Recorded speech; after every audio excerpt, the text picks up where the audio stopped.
Hello and welcome to Mediumship Matters with me, Hannah McIntyre. How are you doing? I'm having such an interesting year, and I know that we've discussed this on this podcast before, but it's absolutely crazy. And forgive me if I'm repeating myself because I have officially lost the plot. But my lovely friend Jenny Duranis, who friend of the show, Jenny Duranis, messaged me after listening to the podcast episodes and said, have you studied numerology? Do you know anything about it? I bet my bottom dollar you are having a 9 year. And I'd never really done anything with numerology. So I looked it up, and by gum, I am having a 9. And 9 is all about endings, release, things crumbling. And that is certainly how I'm feeling, but in a kind of really good way. And this isn't just in mediumship. Obviously, we've discussed, the entire industry crumbling and me having to look hard at my work and the things that I do within my mediumship, and a real look at my integrity and my ethics and whether I'm happy with who I am at the end of the day and the work that I've done, but also in my personal life. And I just wanted to share with you guys, number one, Google numerology, find out what year you're in. Let me know if it resonates with you, because I find it fascinating. It's a little overwhelming out there, but from what I can tell in my research into numerology, limited though it may be, you don't need to worry too much about people go all the way with lots of numbers, but you want a single digit, only work with single digits. You'll see what I mean when you look at it. Anyway, 9 endings, crumblings, things falling apart. And as I know that I've mentioned to you guys, I got myself, because this is the first year really where I have felt financially comfortable ever, probably ever since I had children, where I have had autonomy on being able to spend and do things and live a life. And that's been a massive thing for me. I know I mentioned it earlier this year because I know I told you guys that I could now afford to join the gym, and of course that has made a massive difference to my mental health, because it does for me. Anyway, one of the things that I did with this abundance was buy myself a really big gas guzzling flashy car. And as I think I told you, I ended up having the wing mirror taken off it by some people in an overloaded van. And then I drove it into a wall after an altercation with somebody where they wouldn't move, and I thought I could fit and I couldn't. And I've just been driving around that car with an absolute pit of stress and nerves in my stomach, and feeling really, I don't want to go, when the kids want to lift somewhere, I go, oh my God, I've got to give them a lift. And it's a beautiful car. When I'm driving long distance, like when I drive to Ipswich or Glastonbury in it, it is a beautiful ride. But I live in the countryside. The country lanes are a nightmare. It's hard to navigate round when you've got a big tank of a car, and also when you're like me and you have very bad spatial awareness. I'm covered in bruises that I've no idea where I got them from, because I just ricochet off everything. I have no idea where my body starts and ends, let alone a big old car. So I suddenly realised that I have a choice. And that's what I wanted to share with you, because it's so bloody obvious. You're probably screaming at your radio right now going, Hannah, duh. But I have a choice. I don't like that car. I'm uncomfortable in it. It's really fancy. It's really lovely, but I'm nervous driving it. I'm stressed all the time. I'm worried I'm going to turn a corner and someone's going to need me to reverse back. And shout out to my American buddy who came over in the summer, who said, no, your car's fine. Just have a mindset about it. And then saw English country lanes and realised what I was on about because it's a lot. Yeah, so I suddenly realised I have a choice. I suddenly realised I don't have to be driving around stressed all the time, and I got rid of it, which I'm really excited about. I have a older car that is smaller, miles smaller. And my husband said to me, "Do you want this car though? Because it's got a scratch on it." And I went, "It's exactly why I do want it. It's already damaged. Like, it's not a big scratch. You can't actually see it. But I, I stressed myself out buying into an idea that actually doesn't resonate with me. And I really feel that that is part of this 9 year for me, because I bought it towards the end of last year. And this year, I've realised it doesn't serve me. But not only that it doesn't serve me, but I really had in my head that I had to keep driving it for another 2.5 years until the finance wore out. And just restricting myself and stressing myself out and feeling anxious. And all that time, I had a choice. And so the reason I'm sharing it with you is because I was talking to Spirit about this morning when I was walking the dogs. And it's so obvious that I had a choice. But I just didn't let myself have it. And it's probably been 6 months of me driving that car around with like a hot, heavy ball of nerves in my stomach that I didn't need to have. So, again, isn't it interesting when we are looking for divine guidance or information from our spirit team, how much we can cut ourselves off from obvious solutions? Why was I invoking a plethora of angels and spirits? Make me safe in this car. Please don't let me get hit in this car, when I could just get rid of the sodding car. And obviously, I still want spirit to protect me when I'm driving. If someone does hit me now, there's a lot less car to protect me. But yeah, there are things in your life that you don't like right now that you could change right now, but you're believing you don't have a choice, or you're waiting until you can do everything at once. Like I was knowing I was going to get a smaller car, and I knew I was going to get a Fiat 500X. I knew that's the car I wanted, but I was telling myself I had to wait until the finance was paid off. And I just think that is a fascinating human trait that I wanted to share with you all. I hope you're not just all really bored. About this crazy life that we have and how we're there going, Spirit, please help me. But also we need to help ourselves. So that's the start. Now I'm going to go back to some listener questions because God bless you guys. You've been waiting some long time for some of these answers. Hi, Hannah. This is one of your many groupie members, Juan, submitting a question.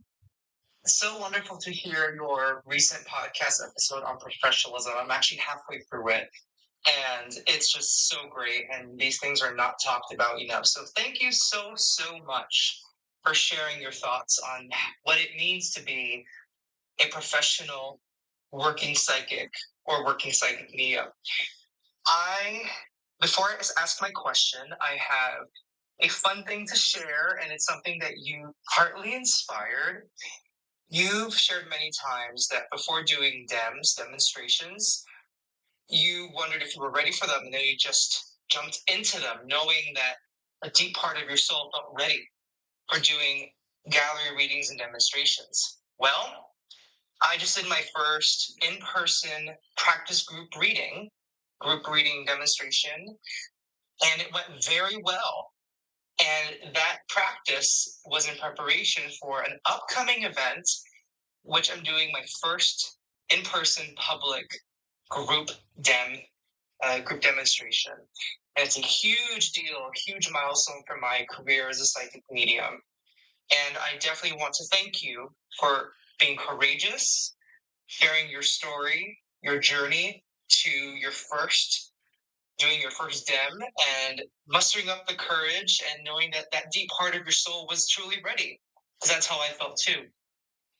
I would like to ask you, doing demonstrations, and you probably said this in a podcast before, and even though I am a crazy groupie of yours, I probably have forgotten that you've mentioned this. But after a dem, what do you do to ground yourself afterwards? Especially if it's a dem where maybe we hear more no's, or I don't knows, or that doesn't resonate. More of those statements than we expected or would have liked to hear.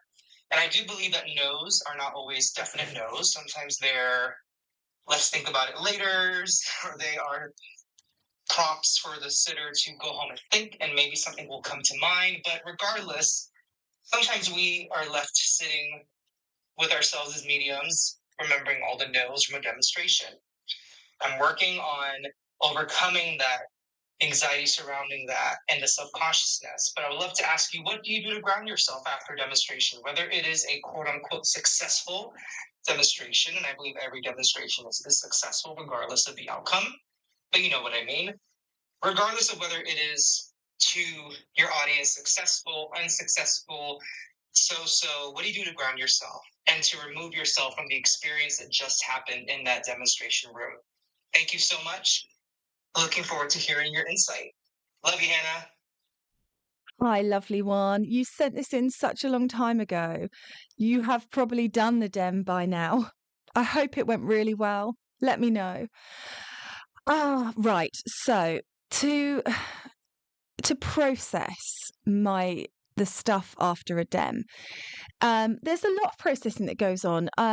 It's really weird. After a dem, I'll be exhausted and yet wide awake, unable to sleep, sort of buzzy.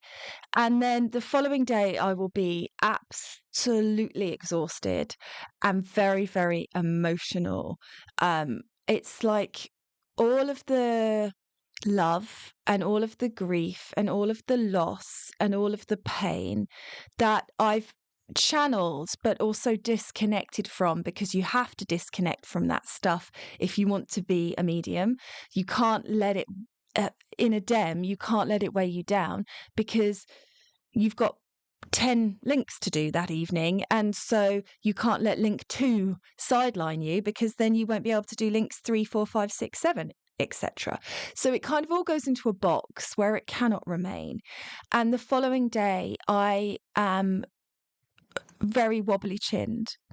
I'm very, very emotional. I remember when I was at Glastonbury and I was sat with Amanda having a coffee in the morning outside the coffee shop, and people were coming up to me and talking to me about the dem. And I had big sunglasses on and my bottom lip kept wobbling, because there was so much emotion, which is, I was crying because the sun was shining, because I loved people, because I saw a dog. And so you have to just allow those things to come out. There's no point bottling it up. I think that will damage you. And that's why I really believe that all mediums should be allowing a lot of downtime from mediumship. You shouldn't be working 5, 6 days a week on mediumship. Not evidential. It's too much for you.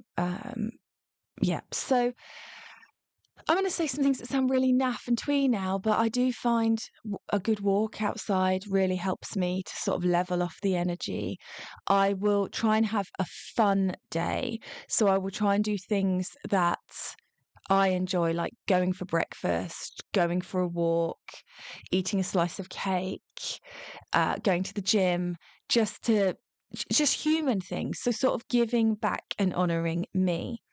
Now, when it's been a hard dem and it hasn't gone the way that it's wanted to, I want it to, I normally process it by recording a podcast about it, because that really does help me.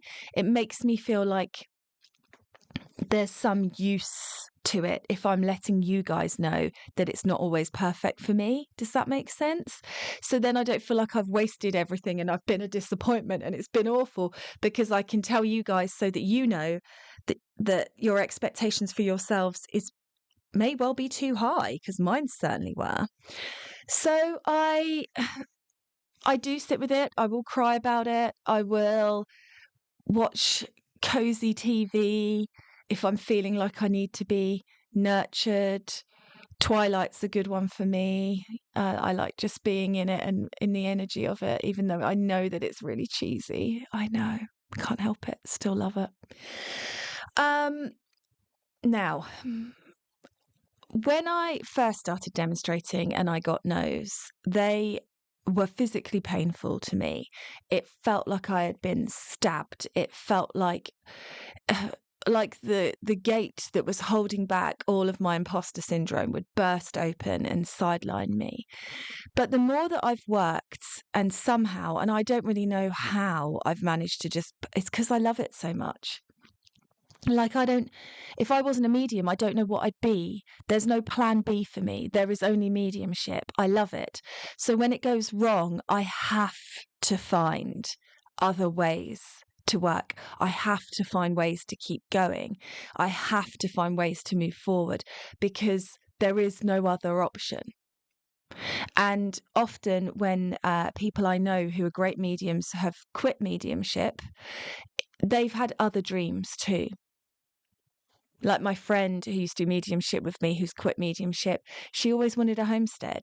So she has now got a homestead. She's now looking after animals and hatching chicks and making her own jam, because that was her dream too. There is no other dream for me. So I have to make it work. Whether that's healthy or not, I don't know. Whether that's right or not, I don't know. It just is. I am obsessed. But you're right.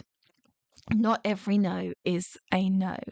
I think it's really hard. And as mediums, we often forget how hard it is to be a sitter, because we naturally have ideas about the evidence and information our loved ones will bring through. We naturally have expectations. We have the kind of, there's a lot of stuff going on in my family since my grandmother died. It's a natural expectation that when she comes in, she will mention that, she will talk about it.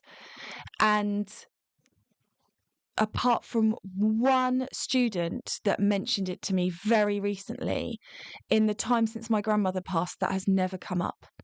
The whole family's imploded, but that has never come up because, of course, of the way mediumship works. And I understand how mediumship works, and I'm still like, oh, it hasn't come up. Can you imagine what it's like for somebody that doesn't understand how mediumship works? So you have Dad come through, and Dad was, after he passed, everybody in the family found out that Dad had another family that nobody knew about. In your mind, you're going to expect that to come up in a demonstration. If Dad comes through, that's the biggest thing. That's the biggest question. But of course, we're limited by what we're able to receive. And so I think sometimes people say no, not because it's an actual no, but because it's so far away from what they thought that Dad would talk about. They can't really believe that he's not bringing up the big stuff, the good stuff, the thing that's going to heal, the thing that's going to help.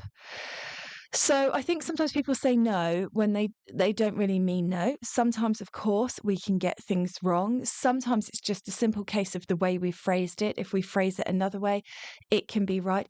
And sometimes people are too shocked and too upset to put their hands up. I have had so many spirits now that haven't been taken in the moment, but have been taken afterwards by people who were in real deep distress that the spirit came through.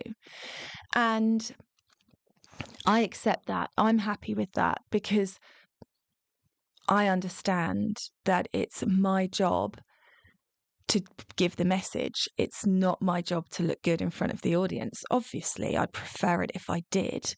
I mean, I was saying to my students the other day, I'm a little nervous because I'm going to be recording my next dem and hopefully uploading it online if everything works okay. And I'm nervous about that because I also know that because I have said to Spirit, I want to be an example for people developing. I want to be that light for people because I couldn't find one when I was developing. That doesn't mean that the readings I've done for this podcast and this dem have been my best. Because if you put yourself in that position and if you're willing to be that person, it does mean that they're going to teach through you and they're going to show what can go wrong so that other people can learn from it. Anyway, so I might have a night of no's and then you'll listen to me trying to handle that. And then you'll see me crying on social media afterwards. I mean, it's like anything. At the beginning, it hurts. After a while, it doesn't. I don't know if you've seen that video on social media of Adina Menzel, and she's trying to hit the note in Let It Go. And she can't quite hit it. And it's the perfect example to me of what can happen in your mediumship once you've done it enough and you believe in yourself. Because once you believe in yourself, the no's have no power because you're not worried because you know you can do this. So when I first got no's were a validation of my imposter syndrome that I couldn't do this and I was a twat. But when I get no's now, I go, interesting. And it doesn't wound me. And it doesn't wound me because I've had so many of them. They don't have the same power. So you kind of have to go through the process of bleeding out after dems and only remembering the no's and pulling it all apart to get comfortable with it. And when you watch Adina doing that, she is trying and then she tries again and then she laughs and she says it's a very hard note and she tries again and she can't do it and she says to the audience, oh, go on then, you do it, and they sing it and she laughs because she's so confident. She knows she can sing. She's so confident that she just knows right now in that moment, it's not her moment. And I loved it. And that is possible in mediumship too. One of the things I really recommend you get is an Amanda or a Kim. And I'm lucky now, I've also got a Carmel and a Catherine. But what you want is somebody who will listen to your, I didn't like this and that didn't go the way I wanted it to, and I'm annoyed about that, and not just go, no, it's fine. We'll go, yep, okay, well, we're learning. We won't do that next time. And we'll analyze it with you, but we'll also draw your attention back to the good bits. So I used to really, really lean on Amanda and Kim when I was right at the beginning, going, oh God, that was terrible, it was so bad. And they go, no, you got this and you got that and you got this bit right. And that bit of evidence was really specific for that person. And when they were leaving, people were saying how good it was and would talk me through my imposter syndrome, which really, really helped me because I can always tell you the worst readings I've done, but I've struggled to remember the good bits because of the way our brains work, I think. I think that's normal. Maybe I'm a psycho, who knows? But that's how it works for me. So make sure you've got somebody that is going to pay attention and remind you of the good bits of evidence that you got so that you can kind of unwind and be, okay, no, that was okay. And then you can say those bits back to yourself so that every time you get oh, but you didn't get this right, you can go, yeah, but I got this right and I got this right and I got this right. And that will really, really help you with just settling into it. But you've got this. And I just know you're going to be phenomenal. And I'm really, really pleased that you are getting out there and bringing more mediumship to more people. Hello to the super duper wonderfully inspiring Hannah McIntyre. Question for you, or thoughts really, on my thoughts, I guess, about spirit guides. We might have to do it in a few voice notes to try and explain what muddly, jumbly mess is going on in my head. So, as you know, been on the school for is it a year now? No, it can't be a year, nearly a year, 9 months or so. I've always had the issue with my spirit guides, as in everyone talks about seeing them, experiences with them, names and naming of them, or them giving them names, and I have zero, absolutely nothing in the way of seeing a spirit guide, or let alone knowing their name. And after obviously being with the school, I know now that I make connections, not always very good ones, or strong ones, should I say. I do 100% believe that I get information from spirit. Blending's getting there, but but definitely with cards and psychically and things like that, I know there's something there giving this information. I'm just not convinced it's spirit guides. So I obviously have a lot of battles with my own mindset, in the way I'm a very fact-driven, evidence and proof type person, which, like yourself, I think you are as well, which makes mediumship 100 times harder for people like us, because you want that proof, you want that evidence. You don't. I struggle with the just accepting how it is and accepting the trust. It's difficult. But the more I'm sitting with the whole spirit guide thing, the more I feel like, and maybe this is my spirit guide and everyone's experiences may be different, I feel like, how do I explain it?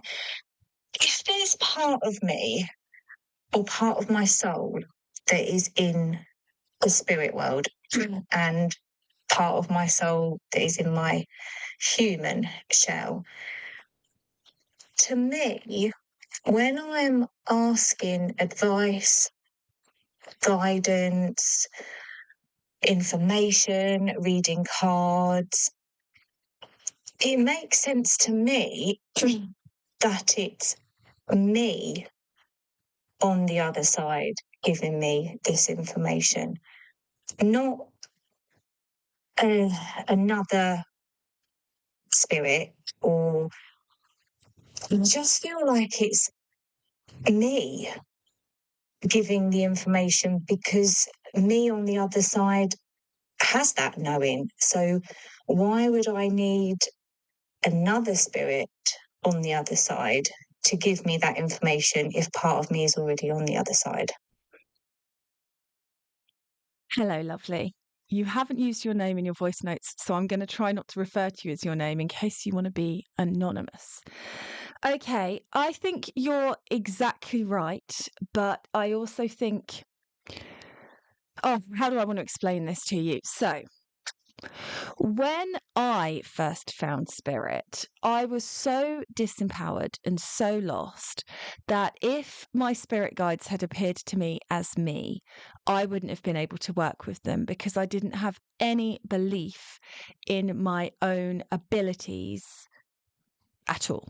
Like to make good choices, there was no way that I believed I was part of a amazing, everlasting, wise, powerful, intelligent, loving force. I felt like spirit were very separate to me. So spirit were there, but I wasn't. I was like a baby soul having its first steps. And obviously, as I've grown and expanded, that has changed. So spirit, when they wanted to work with me, they had to work through the confines of appearing separately. But I do personally believe that spirit guides are our own souls presenting separately to make it more accessible to us. Now, you will know from the lessons on the school that I say, don't worry about what they look like, don't worry about their names, because I have watched people strain their mediumship, force it to get a name or to get a visual so they can have something to anchor on. And sometimes with people, it's taken them months. And I cannot help but think, What a waste of time. Like, what? Now you know your guide's name. Has it helped you? Has that changed your life? I don't know why we all have such an attachment to my guide is called and they were from this period of time.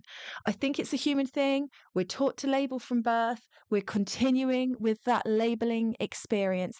But to be honest, you're better off asking your guides for advice. You're better off saying, I've got a problem. Can I have some help? I've got a question. What is the answer?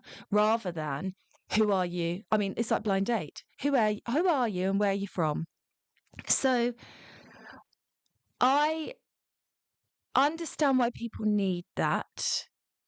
But I also understand why for some people it doesn't present that way.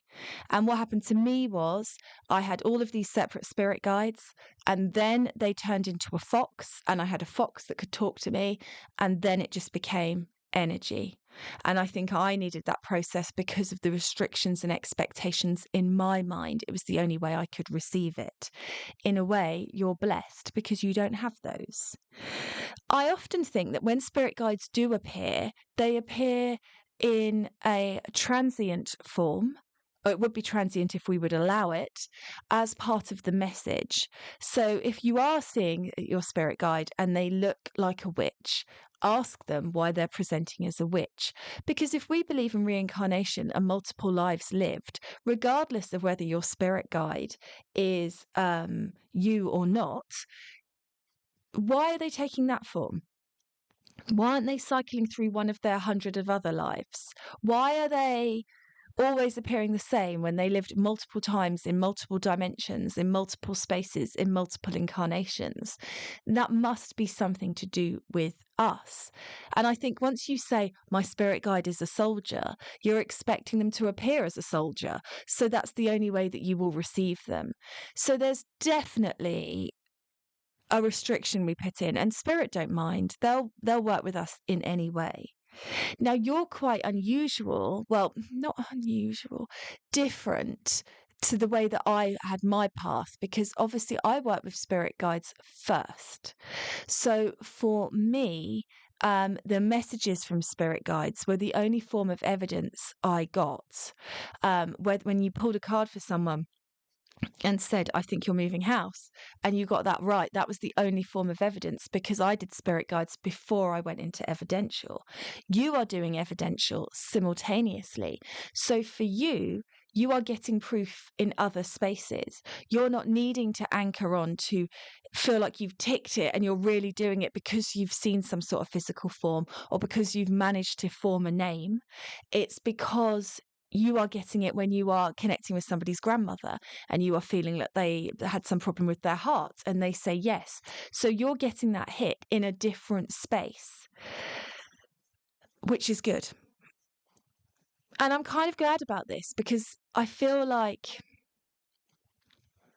again, I feel like my journey hasn't been wasted, because I started with all those spirit guides as individuals, and then I taught that for a while because that was my experience.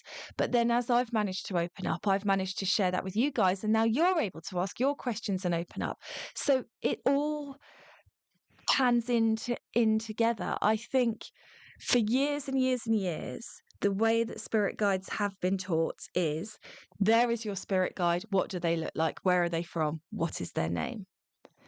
And now we're moving into a space where we can accept that spirit are no longer in physical form. So why are they taking a physical form if not for us? And work with that intelligence, that knowledge, that wisdom and their power. And that's the stuff that changes lives. Knowing your spirit guide is called Peter does not change your life. But feeling into their love and their advice and their support and their cajoling and their guidance will change your life. I hope that this helps. Thank you for your question.